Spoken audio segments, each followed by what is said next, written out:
Hey, good morning, all. Today we have Christophe to talk to us about on the Gen AI adoption and its security threats. Welcome, Christophe. Thanks for Thank you, taking time Naveen. to talk to us.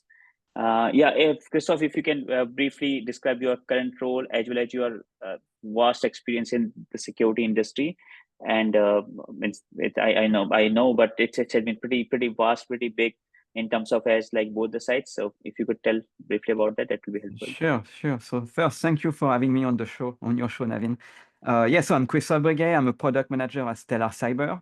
I've been in that field of cybersecurity for the past 20 years. That's all the thing that I've been doing, and specifically security analytics. I'm using AI since 2013 with UAB, User Entity Behavior Analytics. That's what I've been doing.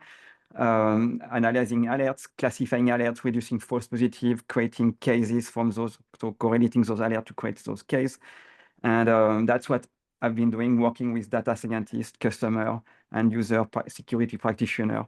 So that's my background. And obviously now we are at a very interesting time with the new technology on Gen AI that brings some new possibilities and new excitement to this field. Cool. Thanks, Christophe. So as we discuss more on the Gen AI adoption and security threats here, so what do you think about the Gen AI hype that is going around the world, starting from NVIDIA to any small startup you talk about? Everybody's like going through that range of that Gen AI. So do you think that's a really real buzz, or it's like just like a fluke that is coming and it will be a short-lived? I mean, finally, when we've been talking about AI for a while, right, for many years. And finally, now with Gen AI, we can say that this is achieving the promise of artificial intelligence. It's not perfect. We can talk about the limitation, and I'm excited as well to talk about that. But that's much closer to the actual artificial intelligence that we have in people's mind. And now when people are talking about AI, they talk about LLM, generative AI. That's words, those AI and LLM and Gen AI have become synonymous, right? People are, as a security practitioner or security product builder, I would say we use ML, machine learning, and deep learning, been doing that for many years. We call that AI as well, right? But now finally we are closer to what we were hoping for in terms of artificial intelligence. Again, that's exciting. Again, there is some limitation and some limit to that.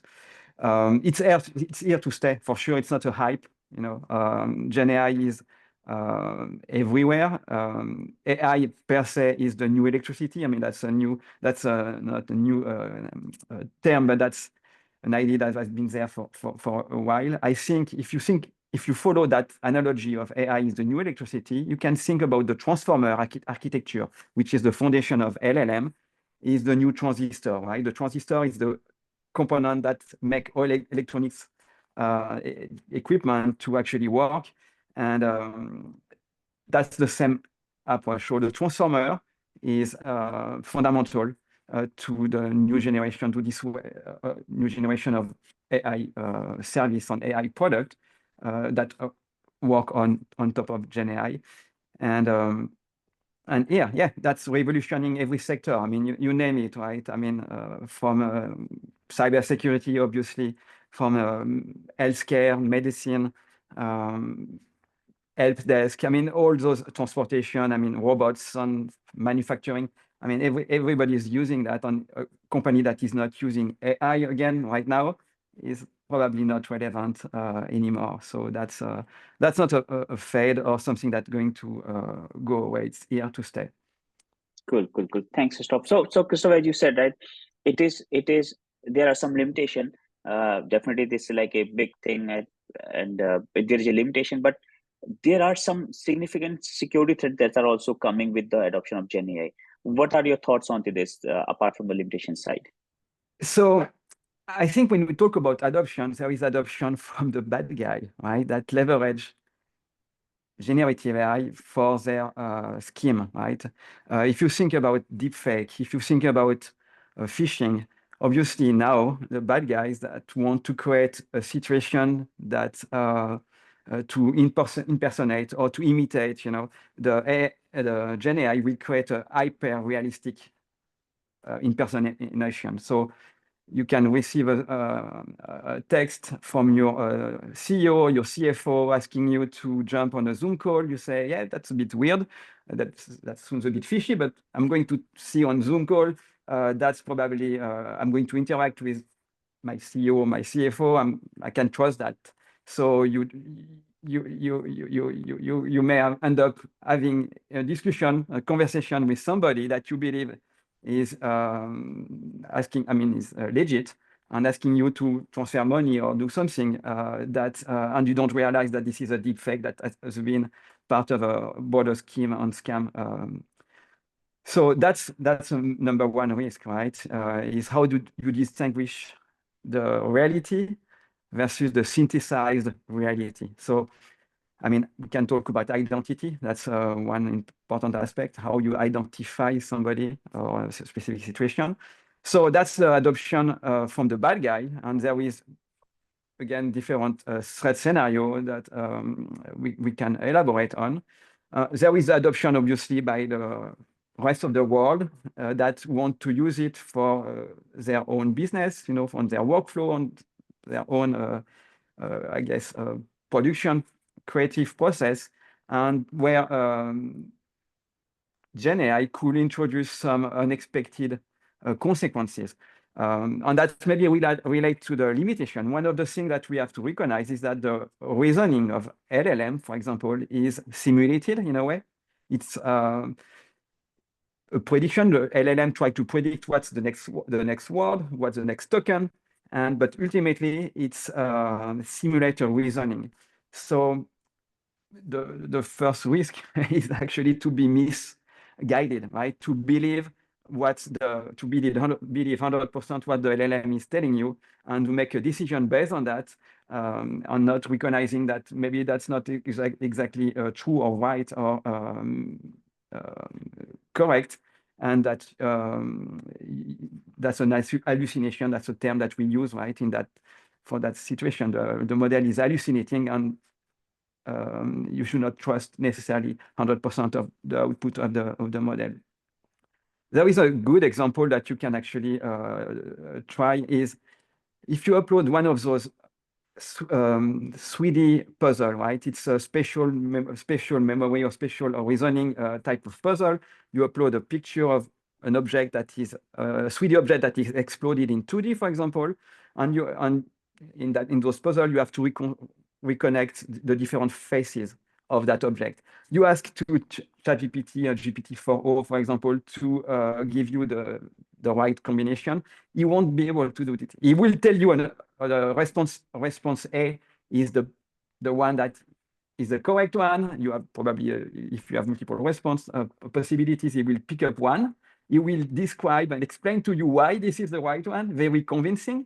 But with your brain, as a human, you will recognize right away this is not the right response because you have this spatial reasoning. The LLM doesn't have that. In the same way, and I'm carrying on a bit on the limitation part, if you think about the mathematical reasoning of a LLM, it's again simulated. There is an experiment done by Apple. Like they released this paper, GSM-8K, like a week ago or 2 weeks ago. It's a benchmark, right? When you assess the capabilities of a LLM, you use benchmark, right? So it's a benchmark data set with 8,000 grade school type of mathematical question. Very simple. You have some addition, some subtraction, and it's a problem, like a question, a mathematical question. If you change the name of the food or the name of the currency, if you have to count like potatoes and tomatoes, and if you subtract one tomato from the buckets, I mean, you see what I mean? So if you replace the name of the food or the currency or the name of the person, it's Naveen is doing that, etc. And that's on those 8,000 data set that decrease for the frontier model, the state-of-the-art model, that decrease the accuracy by 63%. I mean, there is a huge drop of the performance just because you change those symbol those names, you know, in the question. So what does it mean? It means first, there is some we try to simulate in a way. It's not like the actual mathematical reasoning, because you as a human, it doesn't matter if it's Naveen or Christophe, the subject of the mathematical question, right? It doesn't matter. So that's the first thing. The second thing is that maybe there is some data leak, you know, when they train those models, the response to the benchmark or the question was part actually of the training, and the model is very good at recognizing pattern, but not very good necessarily at actually reasoning mathematically. So if you think about adopting LLM for a process or like a system that involves those type of mathematical reasoning, that's a bad idea. That's probably a bad idea to just rely purely on LLM for that. So that's another limitation on the I mean, another challenge of adopting LLM without necessarily double checking, controlling the output. Yeah, cool. So, Christoph, when I was hearing, so two things, main thing I saw in terms of the security that you mentioned, right? One is like deepfake type problems that are going to come with AI helping them somehow, and the not so good people who are exploiting the AI capabilities to the other level, they will be like doing something. And but a interesting observation, I thought that okay, when you say okay, somebody gets a email or message from their CFO CEO at a weird time, join the call, it looks like where it can be like our UBBA thing, right, where somebody we see, oh, there is an anomaly which is not considered as a normal behavior of the things. There can be some chance where we can have a some way of identifying this is not normally considered a normal behavior of asking. I don't know how it will can be done, but some way of UBA part there. Yeah, I mean, you have to maybe leverage technology. We talk about identity could help, but let's say that you receive a phone call, right? That's what they call Yeah. voice phishing, right? You receive a phone call, you recognize the voice, the discussion seems to be meaningful and legitimate, and you can have a conversation. You can actually question that the other person on the other end of the phone call, and you can actually ask questions to verify your doubt, you know, to check. Still could be meaningful to you, and actually that could be again part of the of a scam scheme, right? So the behavior will be, I guess, if you really want, I mean, you have to think about identity, how you identify that phone call. I mean, obviously, right now, when you receive a phone call from an unknown number, that's easy way to say, yep, I'm not going to actually take that call. If you see that this is your boss or your CFO, the name, that's what you trust right now. So Correct. it's the probably the most efficient way to do it. It's probably easy to hack. Yes, to impersonate that ID. I think that's there is several occurrence of that. But that's the best that we have. And if you think what OpenAI is doing, they try to or some people at OpenAI, they have this world coin, you know, like this identity device that do the biometry and give you an identifier that is unique in the world. To solve that problem, because they recognize and they're concerned about this deepfake threats.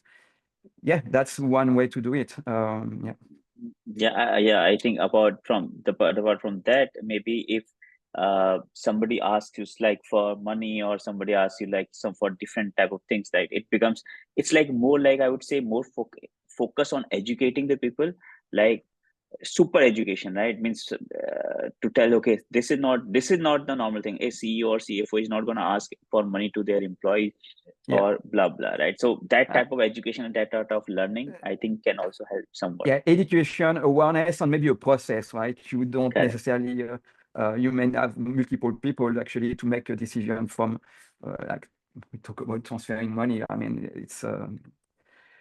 Totally it should cool. be part of a process with some different layers, and hopefully you will catch the manipulation, because ultimately it's people trying to manipulate. It's social engineering trying to manipulate. So if you can catch that, but that's the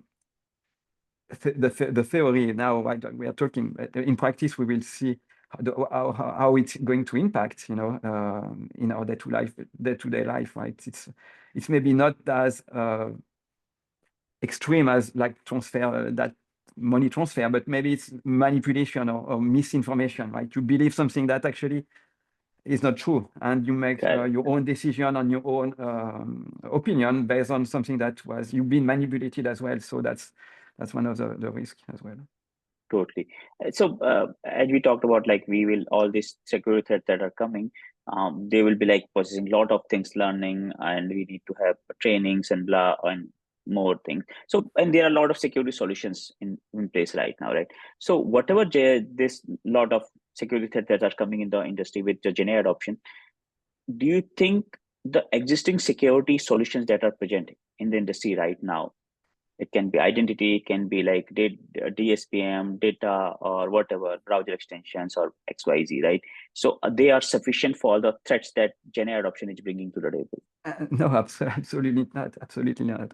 I mean, you cannot have a firewall for your GenAI chatbot, right? So, I mean, the legacy typical firewall, network firewall. Obviously, you need to build that. So, yeah, you need some way to filter the input. I mean, it's always input, the black box, and the output, right? So, what is inside that black box? I mean, the model, right? We don't control that. I mean, at least as a security vendor, right? To trust those frontier model, right? OpenAI or even those open source model. You trust that, right? You don't necessarily know exactly what's going on inside that model. And actually, even the people that are building or training those models, they know roughly how it works. It's like in the brain. You don't know exactly how the brain is working at a specific time, right? The specific connection between those synapses and those neurons, you don't know. Neuroscientists, they know broadly how the brain is working, but they don't know the exact specific interaction at a given moment. So that's the same, right? So we have to control we have to understand first how the model is working. That's more the responsibility of those the people that are building and training those models, and they are pretty good at. I mean, that's safe AI, right? That safety is an important aspect. So they are pretty good at explaining what are the limits and what are they doing to actually benchmark and put those guardrails around the model. So that's one thing. But after that, once you use the model, you integrate your model in your system, you have to control, yes, the input and the output. And then it's a different world, right? It's not firewall, it's not IDS, it's not necessarily the legacy DLP type of solution, data leak prevention. It's it has to be in that flow of the concept of a prompt. You ask something to the model, you get a response. So it's the natural language as well that need to be managed in a way. You're not necessarily managing packets on file. I mean, you can integrate files as well on data, but it's there is a natural language that creates that new, I would say, threats vector in the way, because it's communicating with the natural language that could be used to again manipulate the model as an adversary. You can try to manipulate the model on the underlying system that is leveraging the model, or you being manipulated. So that's the output part, right? You've been manipulated because the model has been, for example, corrupted, or some threats or attack that has been done on the model to make it to make the model the vector of a specific attack. For example, for social engineering, that could be one of the threats scenario. Totally. So I think my next question was more on the key challenges that you see while integrating those GenAI adoption, GenAI tools with the existing cybersecurity frameworks, right? So you already covered the part of it, but what do you think at top of your mind? What comes like, yeah, DSPM, DLP, all those solutions might not be relevant right now. A lot of model threats, all things coming, but what are the So other key things that you? Yeah, it depends how you implement those that GenAI in your system, right? If it's exposed to the end user or to somebody that is going to interact and consume with the GenAI directly, like with the prompt mechanism, yeah, you need to have some again guardrail, like you want to prevent prompt injection, you want to you want to control what the type of input and the type of output as well that is going to be produced. You want to identify data leak again, privacy. I mean, it's a very important concern when you when you build a service that leverage GenAI, you may want to expose a lot of data to that GenAI to get meaningful output and useful outcome, right? So the more data you give to the system, the more chance that you can give some PI or some data that actually could not should not leave your organization or your system. So if you I mean, you have to be first very concerned about that, and you need to have those mechanisms in place to detect, tokenize those PI, for example, because the model still may need to have some context or some information to make a prediction. I mean, to predict that, to do that job of generating an output, but you probably want to remove any information that as a personal or as a will be considered as intellectual property or something that you don't want that to be to leave your company. So that's I would say the guardrail that you need to put in your system on the different chain of your GenAI based system. On the model itself, there is a problem of bias, there is problem of contamination, data contamination or corruption of the model during the training, for example. Right now, I mean, we are probably most of us, the user of those technology, we are relying on like the OpenAI, the Meta or the Google that are providing on training those models, right? So that's, I would say, doesn't mean that we cannot check and verify, but we probably put that type of risk on a back burner and more focusing on the input and output of those models versus trying to secure something that is building supposed blocks to be we can leave secure. it to building blocks we can leave it to them. We work as the whole thing, okay, how our system works, right? So Exactly. we cover up a security layer on top of it. Totally. So what strategies do you recommend, like as you said, organizations are like are using or creating or the GenAI applications, right? They're developing or they are using, everybody, like public LLMs, private LLMs, co-pilots and all. So what strategy do you recommend for the organizations to at least stay, if not ahead, edge par for the adversely AI attacks that are coming? So first, I mean, as I said, recognize the limit of those models, right? It depends what product you want to build using those technology. You have to recognize the limits, understanding how the system are working, actually, how they do predict. We talk about the big transformer, how does it work on the limit of those type of architecture is important, I think, because that's will be the foundation of your app, right? If you think about AI everywhere, again, you have to, the advice is to really understand the limits. Benchmarking, again, when you build a product using GenAI, you want to benchmark, you want to come up with your set of, same way that you do some unit test and when you do some development, right? You set of prompts or set of questions and you compare with the expected output and you try to automate that, right? To automatically and continuously evaluate the performance of your system and the underlying outcome that you can deliver. So that's one thing. There is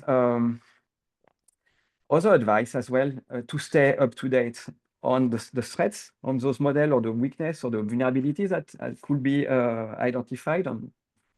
So to stay up to date on that and stay up to date as well on the constant news of advancement on new technology. Now, if you think about GenAI, the future generation, it's not necessarily a chatbot or a function in a product. The future is toward more those agentic, right? It's an agent doing having some roles. The agent have some roles. They can make decisions, they can plan, they can communicate, they can take some action and communicate with other agents. So it's more like a digital coworker in a way. And if you think about the implication of those agents in an organization or in a system, you have to consider the fact that I mean, you need to manage those agents, you need to supervise, you still need to have a human that is responsible and accountable, a human, for the action that the machine could do. And you have to consider as well the if those agents go rogue, you know, I mean, I'm not going to talking about Skynet or Terminator here, but you have to recognize that those agents could make some decisions that were not expected or not planned, and you have to again have some guardrail here. So that my advice is to stay up to date with the innovation, to recognize where the AI world and the trend are going, and having some guardrail and benchmark to make sure that you are taking advantage of the technology without necessarily losing control. Yeah, and as you said, right, we can leave the building blocks to all the models to Meta or OpenAI to take care Yeah, of, but the data that is getting pushed to those, right? Rather than being sorry later, we should be safe earlier so that we take care of all data that is getting pushed to them, take care of the prompt injection text, take care of all those things on our side. So even if the models can do something bad, but the data that they will be having, which not sensitive, so that it can't do any harm to the things, right? I think that, so safety at our end is very much important, rather than just relying on things on to Meta, but so that, and these are the two things where we can so ingress and egress both the sides. absolutely. Yeah, input, Cool. output. Yeah. So what advantages in GenAI you are most excited about? You see, right, everybody wants to put GenAI in everything that they have. So, and what do you think that what security industry needs to take care in terms of a safely enabling GenAI adoption? Well, everybody is GenAI right now, otherwise there is Yeah, nothing. yeah. No, I mean, what excites me is what I just said about the agentic Uh-huh. future, right? Mm. When you have millions of agents uh, making decision, planning, and collaborating together, ultimately achieving some outcome, valuable outcome. So that's when Mm. you build a product based on that. Obviously, you want to focus on Sure. the outcome and not on the fancy model or fancy technology that is being implemented. That's the exciting part. What is exciting as well to see is Mm. the the progress on the hope on Mhm. those technology Mhm. on one side, and again understanding the limitation and the drawback on the when we talk about spatial reasoning, right, or mathematical reasoning, it's it's interesting to see how we solve those problems, right? If you think about what they call AGI, right, artificial Mm. general intelligence, or powerful AI, that's another term used as well. It has to be like the spatial reasoning, the textual reasoning. It has to be very global, right? The mathematical reasoning. So where does is it going to come from, right? It's going to come from the robots, the robot that we are going to see maybe in the street. If you go to San Francisco, Soon. you have those autonomous cars, right? So Yeah. is the Gen AI will come from that data in a way, because of the spatial understanding of the world that we are living in, or is it going to come from somewhere? Is it going to be still from the transformer architecture? Maybe not, right? So that's fundamental right now, but maybe something else will come. What is sure is that there is a race toward that exciting Sure. future. There is a race on the investment, and if you look at the trend, right, the key metrics, right, the size of the data used to train those models, it's double every 8 months. Every 8 months, the Wow. data double. If you think about the compute power allocated to those models, to train those models, allocated to the training, it's double every 6 months. So now it's $1 billion to train a model. It's not even million or 100 million, it's billion. If you think, maybe you have seen that, you were mentioning NVIDIA at the beginning of this call. They released this new, I forgot the name, but this new GPU that's like a cube like that, hardware. It's 400,000 the cube, right? Wow. And $400,000 to, and you probably want to build a data center with more than that on Tesla and Microsoft, on Google. There, not sure about Google for this specific case, but they are Yeah, acquiring those hardware. Blackwell, right? Yeah. Blackwell they are releasing. I think that can be a new chip, big thing. Yeah. So they are using those hardware, and they are building those massive data center that use a massive amount of energy. But to train the next generation of model, and those next generation are order of magnitude again bigger and more powerful and than the other one. So to see that, it's very exciting, and as well that's. I mean, you could say that be concerning, but right now, based on the understanding of the limitation, it's not.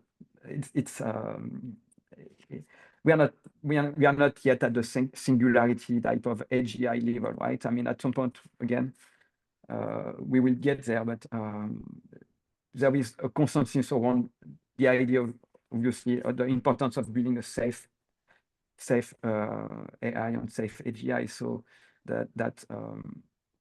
that's reassuring in a way that there is a consensus and concern about the fact that this is critical to make it safe.